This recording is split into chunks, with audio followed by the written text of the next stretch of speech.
ولسه مع نفس الشكل. دلوقتي كش كينج اف 6، كش تاني كينج اي 5.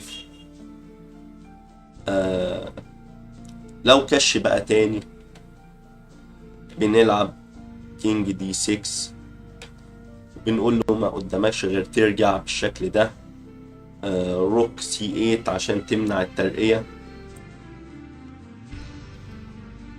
باجي لك روك اي 1 طالب روك اي 8 تشيك، وهات الرخ بتاعتك دي وهات وزير. هتعمل ايه؟ كينج اتش 7، بنزل على طول.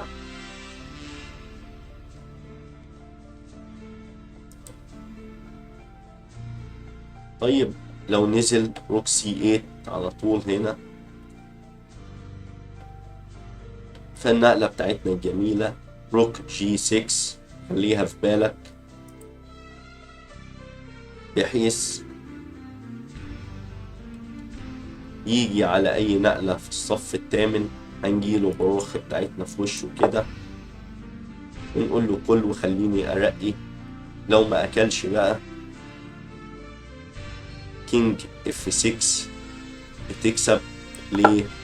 انت خلاص مالكش كشات من على الصف السادس ده، انا غطيته بالرخ وبالنقلة بتاعتي. لما انت رفضت انت خلاص عملت لي جدار آمن أو سيف هاوس زي ما بيقولوا، بيت آمن للملك. هتلعب إيه؟ تنزل عشان تطلب كشات مثلا من تحت.